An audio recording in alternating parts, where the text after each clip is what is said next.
중국 정부가 부동산 추가 규제 완화로 주요 부동산 기업들의 유동성을 지원해주기로 했다고 블룸버그가 보도했습니다. 중국 경제의 4분의 1을 차지하는 부동산을 살리겠다.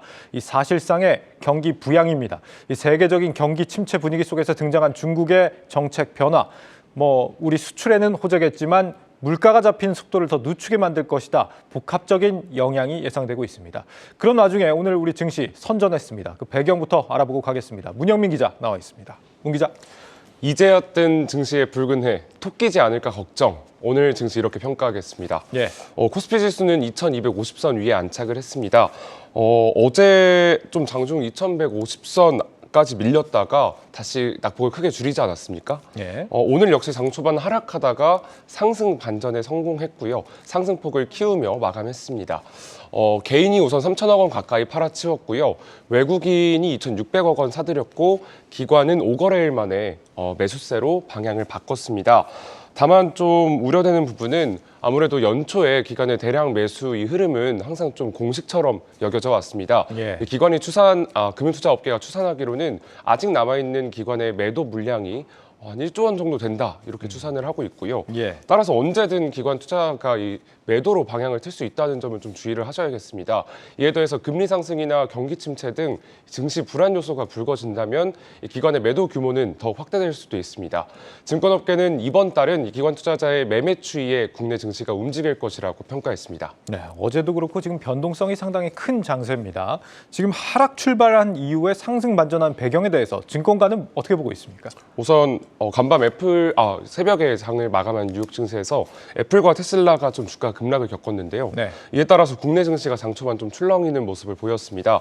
우선 애플은 이 중국 공장 생산 차질과 또 애플 제품 수요 둔화 등을 이유로 3.7% 하락했고요. 테슬라는 지난해 4분기 전기차 판매량이 시장 전망치보다 부진하게 나오자 12% 내렸습니다.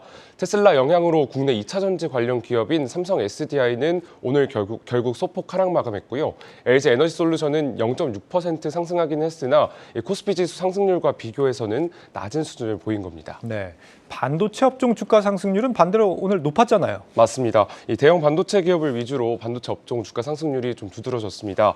이 업종별 주가 수익률을 살펴봤더니 반도체 업종 전체 상승률은 4.6%로 가장 높았습니다. 어제 발표된 이 정부의 반도체 기업 세제 지원 확대 방안이 오늘에서야 주가에 불을 지핀 것으로 보입니다. 삼성전자는 오늘 하루에만 4.3% 올랐고요. SK하이닉스는 7.1% 상승했습니다. 특히 SK하이닉스는 지난달 15일 종가 이후 가장 높은 가격에서 장을 마쳤습니다. 네, 어제는 사실 좀 잠잠했었는데 말이죠. 오늘 정책 영향치고는 좀 너무 높았던 거 아닙니까, 상승률이? 맞습니다. 그 배경을 좀 살펴보니까 중국이 있었습니다. 예. 중국 정부가 이 자국 반도체 산업을 육성하기 위해 대대적인 이 자본 투자 방안을 짜뒀는데요. 오늘 12시를 전후해서 이 방안을 수정 또는 연기할 것이라는 소식이 나왔습니다. 그러자 국내 반도체 기업 주가가 반응한 것으로 풀이됩니다. 지난해 중국 정부의 재정 적자는 세수 부진, 또 토지 매각 감소 등으로 사상 최대치를 기록한 것으로 추정되는데요. 이에 따라 중국 고위 관료들이 반도체 기업 보조금 지원 방안을 수정 논의하고 있다고 블룸버그 통신이 보도했습니다. 중국이 자국 반도체 기업에 대한 지원 규모를 줄인다면 국내 반도체 기업이 전 세계 시장에서 판매량을 늘릴 수 있는 기회가 생기는 건데요. 이에 따른 반사이익이 기대되고 있습니다. 네. SK하이닉스 같은 경우는 또 애플의 2분기에 출시가 된다는 XR 헤드셋이죠. 여기에 지금 SK하이닉스의 D램이 또 공급된다는 설이 돌기도 했죠, 오늘. 앞서 부동산도 그렇고 지금 중국의 이런 경제 정책들이 우리 시장에 미치는 영향 좀 예의주시하면서 봐야 하는 그런 시점 같습니다.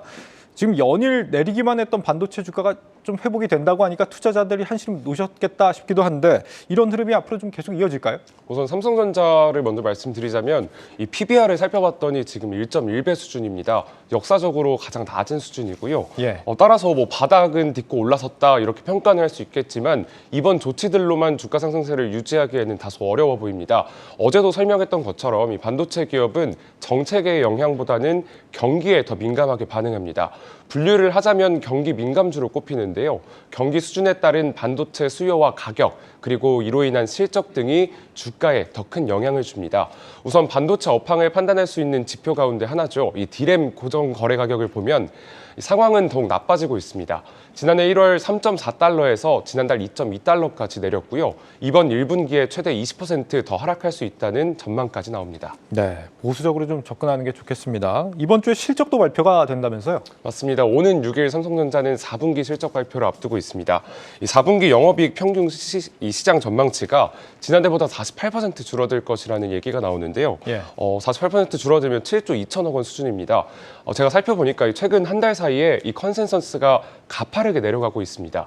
한 달 전만 해도 삼성전자 4분기 컨센서스는 8조 5천억 원 정도에 형성됐습니다.